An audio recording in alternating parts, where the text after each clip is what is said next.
Meeting of Directors or Board of Directors to order. If you please join me for the pledge of the flag. With that, first up we have Mr. Eric Windheim.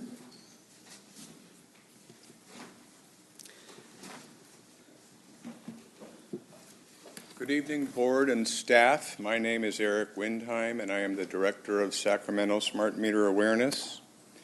I want to speak to you today about Mr. Julius Knapp, the Chief of the FCC Office of Engineering and Technology.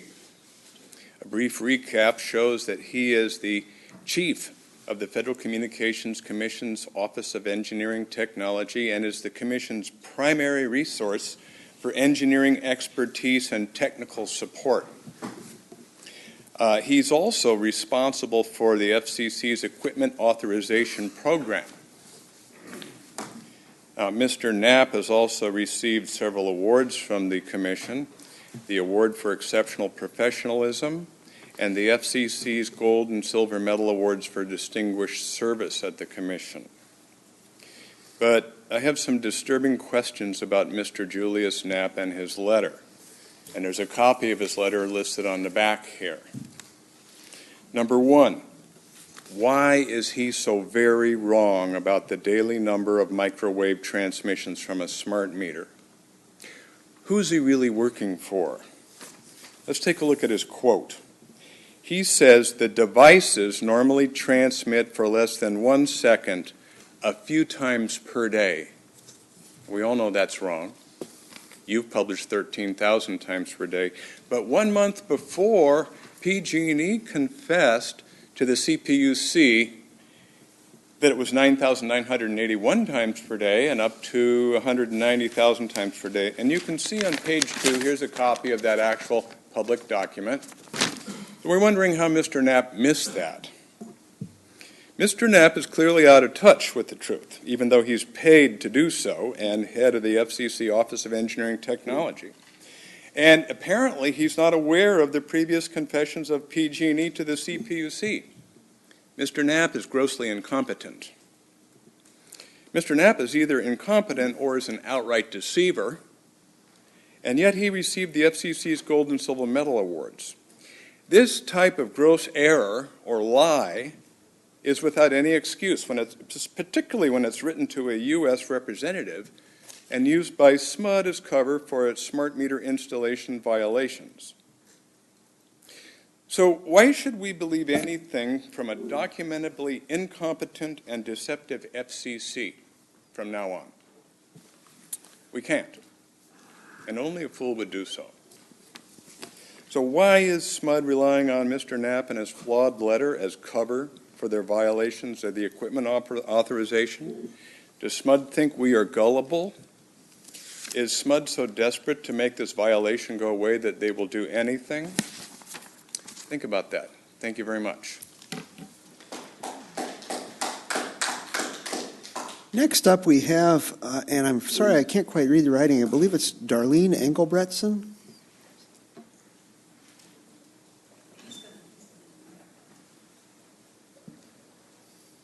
You did pretty well, thank you, Bretson. Glasses.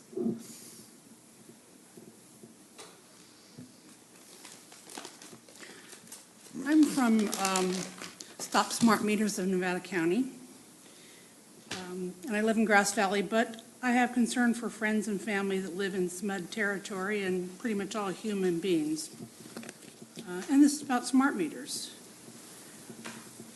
Section 453B of the California Public Utilities Commission Code states, no public utility shall prejudice, disadvantage, or require different rates or deposits because of ancestry, medical conditions, marital status, or change in marital status, occupation, or any other characteristic listed or defined in Section 11135 of the Government Code.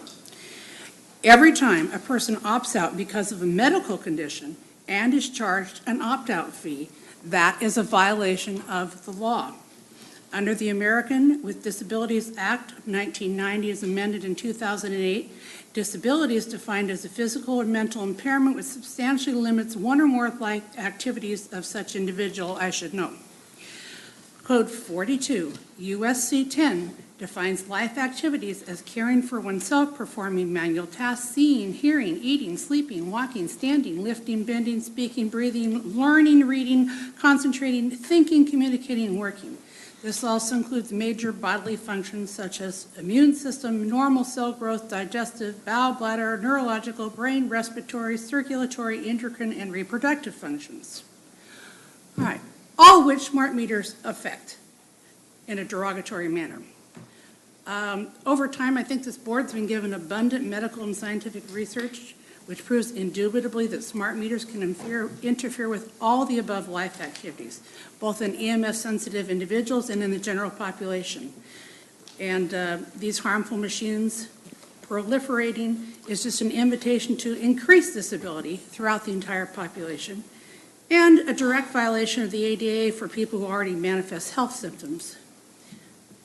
So we're asking for an immediate permanent end to smart meters, and the opt-out fees for people who need to opt out because they are making us ill. Thank you for your time.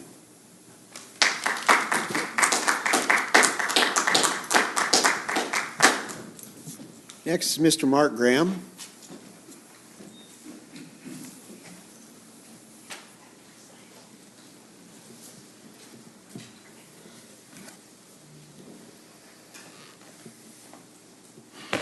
Good evening, President Kurth, board members, and staff. My name is Mark Graham, and I live in Elk Grove.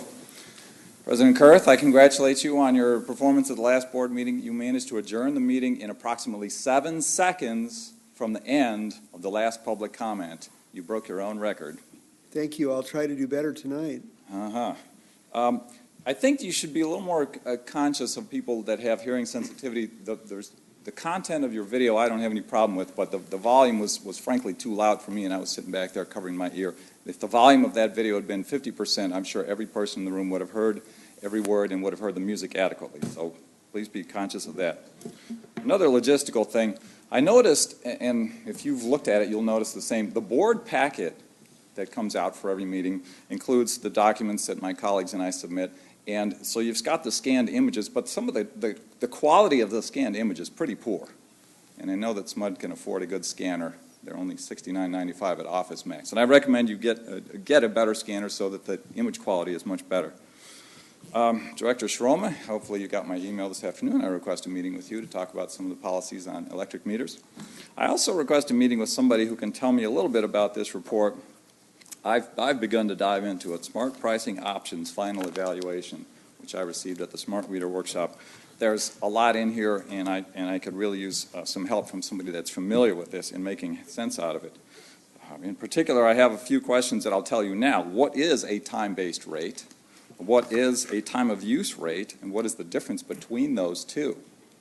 I also noticed that the 2015 residential rate guide only said, 2 short sentences about time-of-use rates, does not really explain them, and it made no mention of the fees and rates that you charge for the smart meter opt-out policy or the analog meter option. And I think that residential rate guide should be amended to include that, and that should be sent out to all the customers. Director Taylor, I noticed once again, as Mr. Windheim was speaking, you were the only person making eye contact with Mr. Windheim, and I thank you for that. The other 6 of you directors have all found something better to do during Mr. Windheim's comments. I'm telling you flatly that is disrespectful. You all have your laptops, and what I'm asking you to do when Mr. Windheim speaks, when I speak, and when the public speaks, put the lid of your laptop down. Close it. Whatever you're doing can wait. It can wait. Now, you may have seen I'm turning in part of my submission today, Resolution 13-03-08. This was the resolution that gave your customers, for the first time ever, the right to have an analog meter installed on their house. This is SMUD's big secret. I've been telling you for months, this is a good policy, and I congratulate you for making this policy more than 2 years ago. But the problem is you've never notified your customers of it. You don't have an excuse, and you should notify your customers. Don't keep it a secret. Last thing, I'm including in my files, and I emailed it to you, a press release from international scientists who are appealing to the United Nations to protect humans and wildlife from electromagnetic fields and wireless technology. There are over 200 scientists who have signed that appeal. Thank you.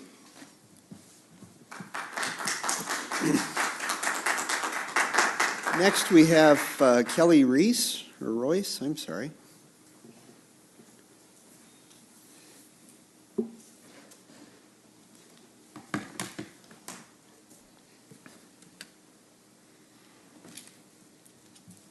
I'm new here, and after seeing the documentary film Take Back Your Power and the precious elderly woman, Rosa Parrick, I had to come and say that millions of people have seen what has been happening.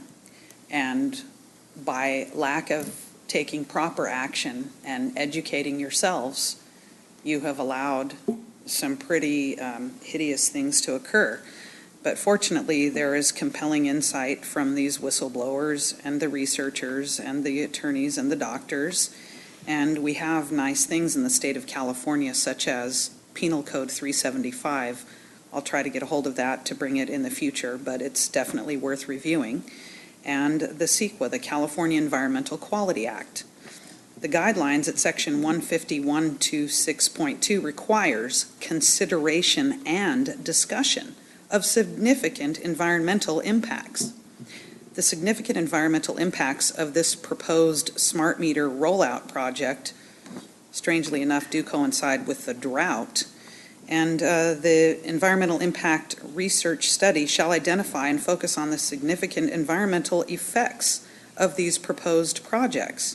In assessing the impact of these proposed projects on the environment, the lead agency should normally limit its examination to changes in the existing physical conditions in the affected area as they exist at the time the notice of preparation is published, or where no notice of preparation is published at the time the environmental analysis is commenced. The direct and indirect significant effects of the project on the environment should be clearly identified and described, giving due consideration to both the short-term and the long-term effects.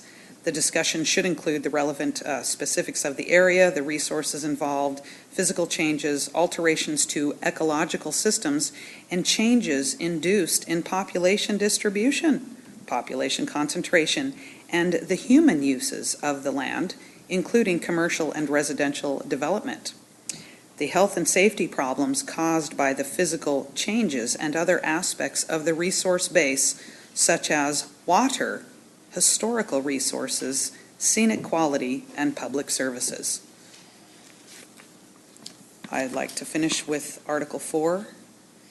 The right of the people to be secure in their persons, houses, papers, and effects against unreasonable searches and seizures shall not be violated. Thank you.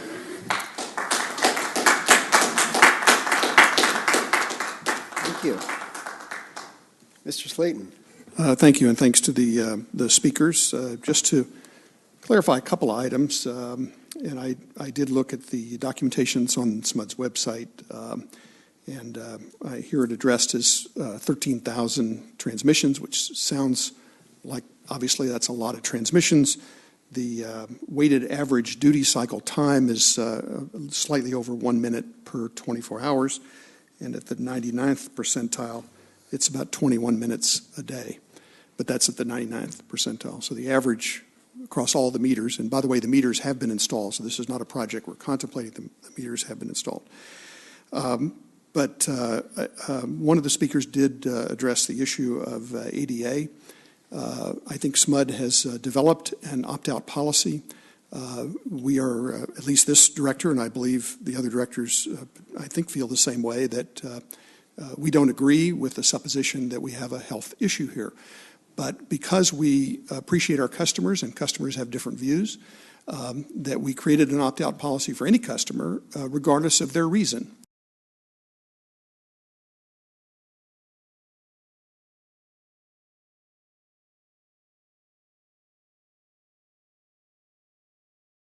And have provided that in a way that the rest of the ratepayers are not obligated to pay that, the cost of those who choose to opt out. It's 2 clicks on the website to get to smart meter and then get to the opt-out. So it's pretty simple to find, and I think our my view is that our obligation is to make sure the information is available if someone has a concern. But I don't believe we're obligated to be the publicity arm for a group that has a particular viewpoint regarding meters. But I would like our chief counsel to address the issue of ADA, because I think that has been brought up by other customers in the past, and maybe that would be enlightening. Certainly. No court or agency has found RF sensitivity to be a disability under the American with Disabilities Act. This was also found by the CPUC in their proceeding in December.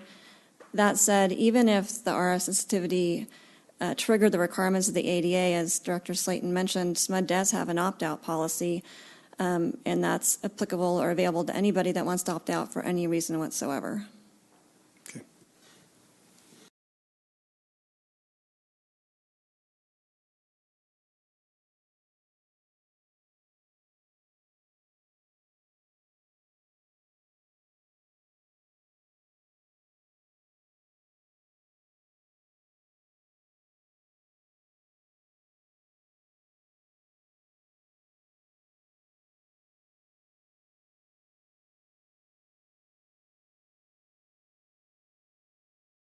Other comments? Hearing none, if there is nothing more to come before the board this evening, we are adjourned. Thank you.